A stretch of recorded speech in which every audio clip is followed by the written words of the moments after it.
Maarten Paes masih gantung, kenapa Shin Tae-yong tidak panggil Chirus Margono?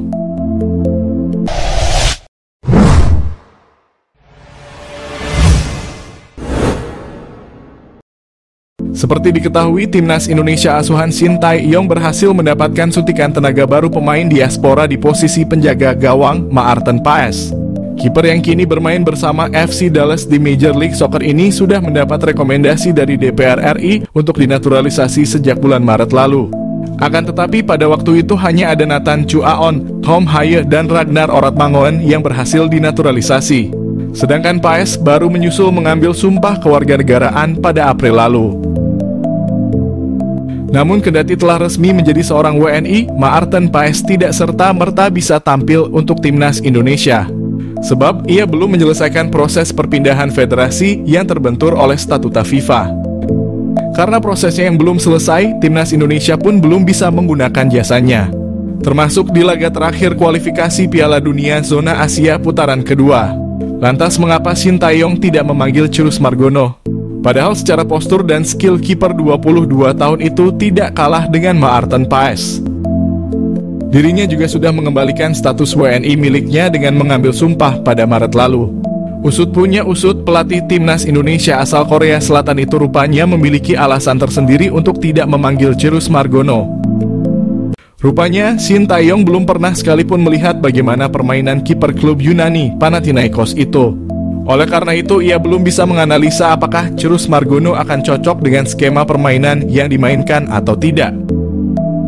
Patut dinantikan untuk proses perpindahan federasi Maarten Paes segera usai. Dan untuk Chirus Margono, semoga Shin Tae-yong segera melihat penampilan sang penjaga gawang agar sang pemain dapat merapat ke timnas Indonesia.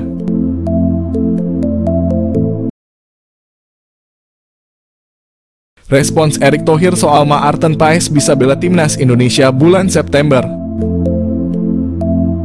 Ketua Umum PSSI Erick Thohir memberi respons soal kabar yang mengatakan bahwa Maarten Paes dapat membela timnas Indonesia di putaran ketiga kualifikasi Piala Dunia 2026 pada September mendatang.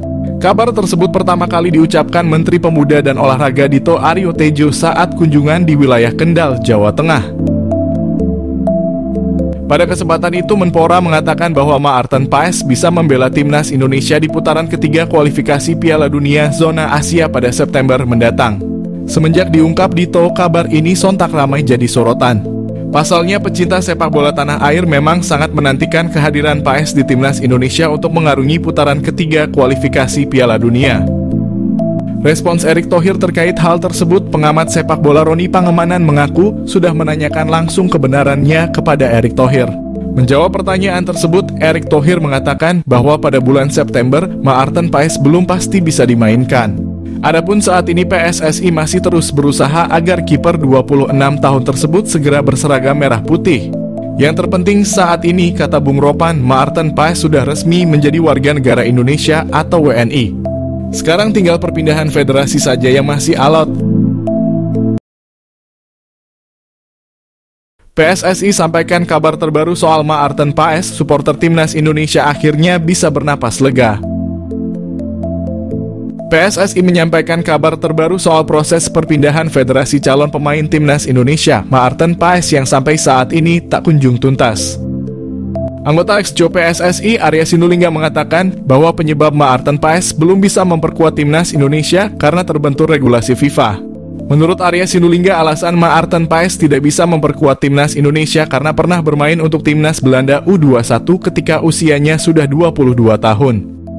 Namun Arya Sinulinga menjelaskan ada celah yang bisa dimanfaatkan PSSI agar penjaga gawang FC Dallas tersebut bisa berpindah federasi dari KNVB. Dia mengungkapkan syarat yang harus dipenuhi agar pengadilan arbitrase olahraga mewujudkan keinginan Maarten Paes adalah dengan menjadikannya warga negara Indonesia. Syarat tersebut sudah dipenuhi oleh penjaga gawang berusia 26 tahun ketika resmi mengambil sumpah sebagai WNI. Dengan demikian, Paes bisa mengajukan permasalahan ini ke CAS. Dia juga meminta doanya agar proses CAS bisa berjalan dengan lancar dan Maarten Paes segera memperkuat timnas Indonesia. Bukan hanya rumit, terkuak biaya sidang Maarten Paes di CAS bisa tembus 32 miliar.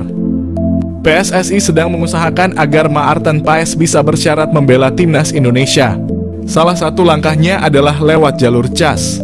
Hal ini karena Maarten Paes terbentur statuta FIFA terkait batasan umur. Di usianya yang sudah 22 tahun, ia ternyata sempat bermain untuk Belanda U21. Maka dari itu PSSI mengupayakan kasus Paes ini ke CAS agar kiper berusia 26 tahun ini bersyarat membela skuad Garuda. Belum lama ini pengamat sepak bola bernama Haris Pardede atau yang akrab disapa Bung Harpa mengungkapkan soal kasus Paes. Ia membeberkan ternyata biaya sidang di CAS ini sangat mahal, menembus 32 miliar. Adapun biaya tersebut belum termasuk lawyer, biaya akomodasi dan transportasi. Maka dari itu biaya yang dibutuhkan sangat tinggi. Adapun Erick Thohir juga mengatakan bahwa jalan Maarten Paes untuk bisa membela timnas Indonesia masih panjang. Namun PSSI akan fokus agar dirinya bersyarat membela skuad Garuda. Shin Tae-yong kembali membuat geger Korea. Diam-diam tengah siapkan kejutan untuk timnas Indonesia. Seperti yang diketahui, Shin Tae-yong baru saja memperbarui kontraknya sebagai pelatih timnas Indonesia sampai 3 tahun ke depan. PSSI sebelumnya memang telah menjanjikan kontrak baru bagi Shin Tae-yong apabila bawa timnas Indonesia senior maupun U23 mencapai target di Piala Asia. Kabar ini didapatkan dari salah satu akun sosial media Instagram @liputanbola. Timnas dalam unggahan itu mengabarkan Coach Shin Tae-yong membuat kejutan besar untuk timnas Indonesia. Sang juru taktik timnas Indonesia ini tengah mempersiapkan kejutan besar untuk timnas. Sontak dirinya pun disorot oleh media Korea Selatan yang bertuliskan begini. Dari akun Instagram @liputanbola. Timnas media Korea Sports Chosun mengungkapkan kalau Shin Tae-yong sedang mempersiapkan generasi 2.0, yaitu generasi emas sepak bola Indonesia yang diharapkan bisa berprestasi di masa depan. Apakah ini benar? Kita lihat perkembangan sang juru taktik Coach Shin Tae-yong. Saat itu Shin Tae-yong ditargetkan membawa timnas Indonesia senior lolos fase grup Piala Asia 2023 dan mencapai perempat final di Piala Asia U23. Contoh Shin berhasil memberikan itu semua, bahkan timnas Indonesia bisa melaju hingga ke babak semifinal Piala Asia U23 pada kualifikasi putaran ketiga. Bahkan tidak hanya itu, timnas Indonesia U23 juga hampir melaju ke Olimpiade Paris 2024 andai tidak dikalahkan Guinea dalam laga playoff antar benua. Belum lama ini Shin Tae-yong kembali membuat timnas Indonesia menorehkan prestasi dengan melaju ke putaran ketiga kualifikasi Piala Dunia.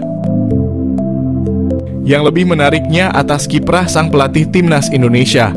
Kabarnya nama Shin Tae-yong dipakai sebagai nama untuk lapangan yang ada di kampung halamannya.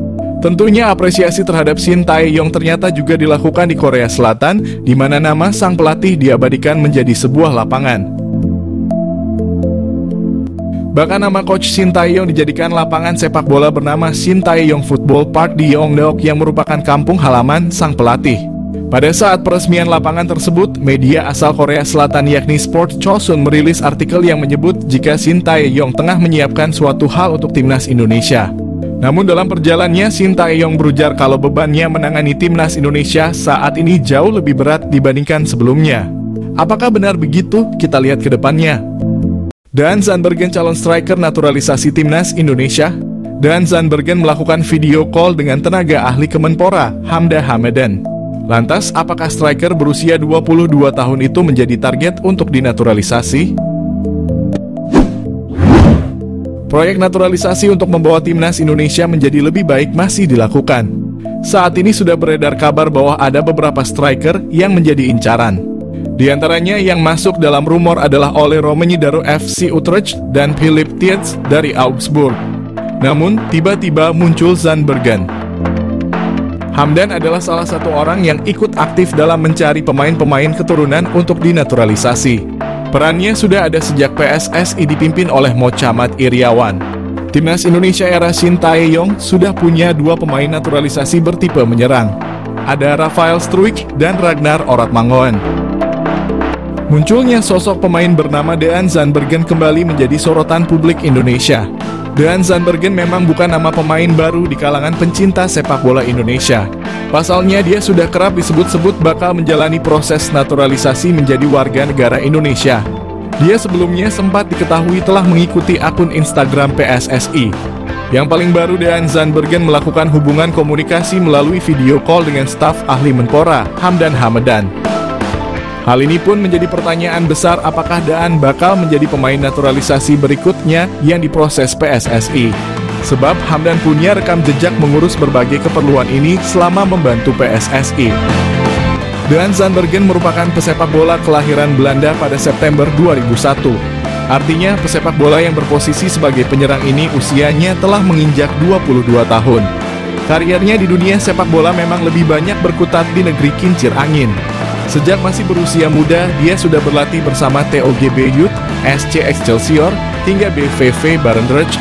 Selepas itu Dean Zandbergen berpindah menuju Westlandia U21, kemudian memperkuat Excelsior MU21, dan terakhir direkrut oleh Sparta U21 pada Juli 2023.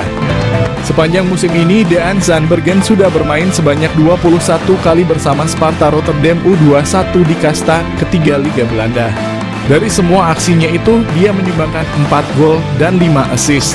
Performa impresifnya itulah yang membuat Dean dipromosikan ke tim senior Sparta Rotterdam, tim yang saat ini tengah berkompetisi di kasta tertinggi Liga Belanda alias Eredivisie.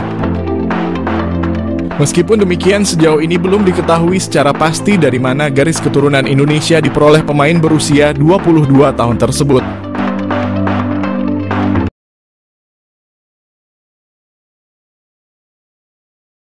Timnas lanjut ke babak ketiga, STY mau naturalisasi pemain lagi. Seiring dengan langkah Timnas Indonesia yang melaju ke babak ketiga Piala Dunia 2026, pelatih Sintayong mengungkapkan keinginan merekrut pemain naturalisasi yang baru. Geliat naturalisasi di Timnas Indonesia bergeliat sejak lebih dari 1 dasawarsa silam. Keseriusan mendatangkan pemain-pemain berdarah Eropa kian menjadi dalam 4 tahun belakangan. Nama-nama berbau asing pun mendominasi Timnas Indonesia dalam beberapa pertandingan terakhir. Termasuk 2 laga babak kedua kualifikasi Piala Dunia 2026. Shin menyatakan pencarian pemain naturalisasi belum berakhir dan masih berniat menghadirkan sosok-sosok dari Eropa dengan keturunan Indonesia. Sementara di sisi lain, Shin juga masih mengeluhkan performa lini depan Timnas Indonesia dan terus berupaya menemukan pemain yang memiliki kemampuan penyelesaian akhir yang baik. Dalam laga melawan Irak dan Filipina, Timnas Indonesia memiliki beberapa peluang namun hanya bisa mencetak 2 gol dari 2 laga tersebut. Shin tidak bisa memberi nilai baik kepada lini depan tim asuhannya. Meski terus mengevaluasi diri dengan baik, Shin pun akan mencari terus pemain-pemain depan yang lain. Saat ini terdapat beberapa nama pemain di Eropa yang dikaitkan dengan Timnas Indonesia seperti Ole Romeni dan Jairo Riedewald. Romeni merupakan pemain depan, sementara Riedewald adalah gelandang yang juga bisa bermain sebagai back. Satu nama lain yang berposisi sebagai penyerang adalah Jens Raven. Saat ini Raven sedang menjadi bagian Timnas Indonesia U20 yang berlaga di Toulon Cuk 2024.